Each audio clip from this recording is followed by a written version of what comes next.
Hold the Flag was one of my favorite events. It was just a matter of finding a big yellow smiley face out in the field and taking it through the checkpoints. When Tony turned up with the thing for the first time, we all wondered if he was going nuts.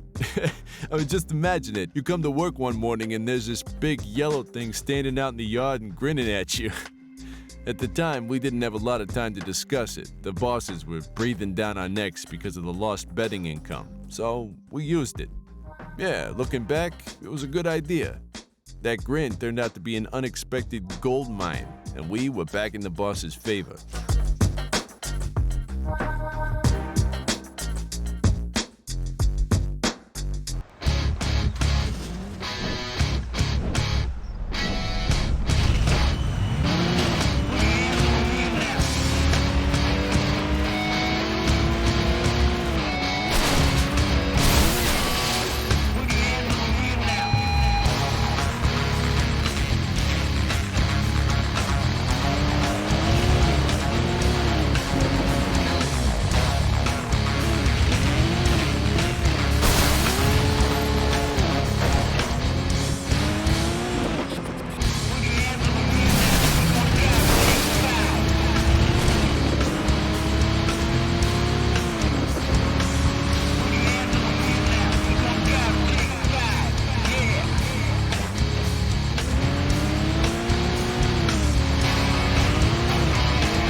We didn't have too much trouble with the cops. I only remember one time I really got worried.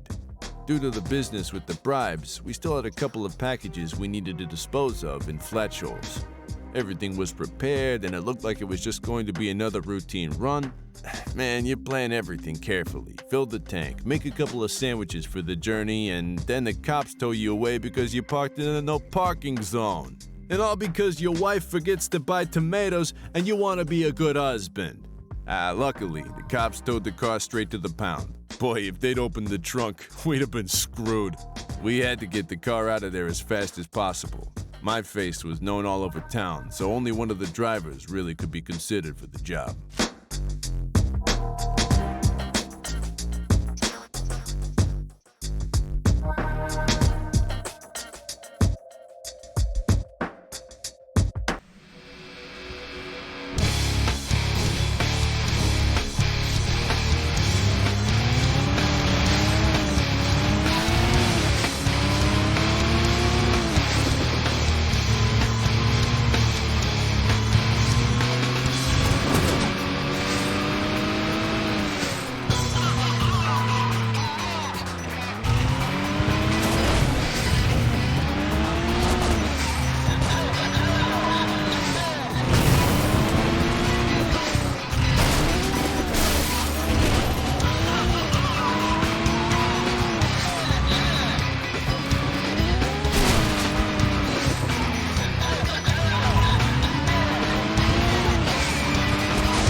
So we thought we dealt with two of the black sheep, but evidently we hadn't got the message across.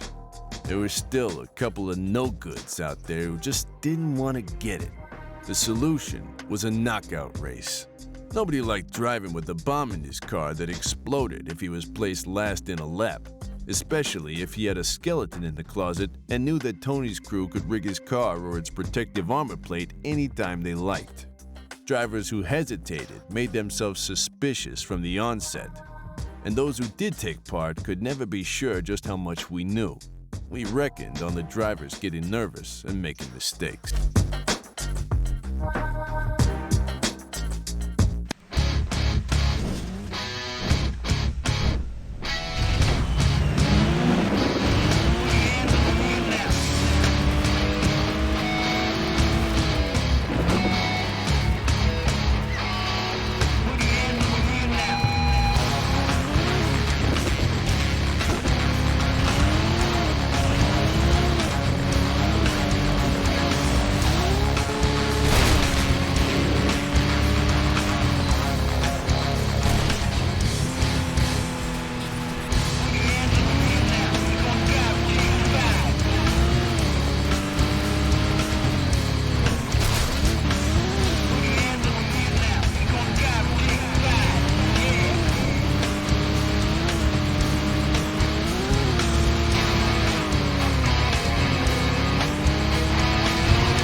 Rules are rules, okay?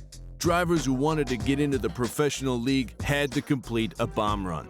Anyone who was crazy enough to take part had to drive a fully tanked iron horse with a bomb attached to the roof. This bomb was equipped with a velocity fuse. If the car fell below a minimum speed, it blew up. Easy as that.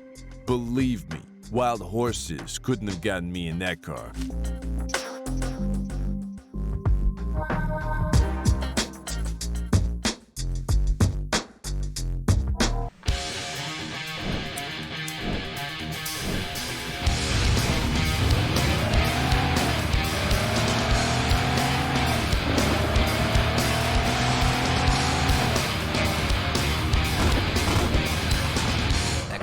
Her name was Jody, a black beauty on the body like a speedboat. She was caught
The situation had slowly returned to normal. The bets were running our favor again. And everyone knew what would be in store for them if they attempted any double dealing. Everyone was happy, but I've been hired to squeeze the maximum profit out of this enterprise. The first thing I did was to get Tony to upgrade the drivers' arsenals and organize new cars. When we set up the professional league, we had to offer people more than just a couple of ramps. Machine guns and missiles were the start. But we were careful. The improved cars, and above all the missiles, were only given to people we trusted.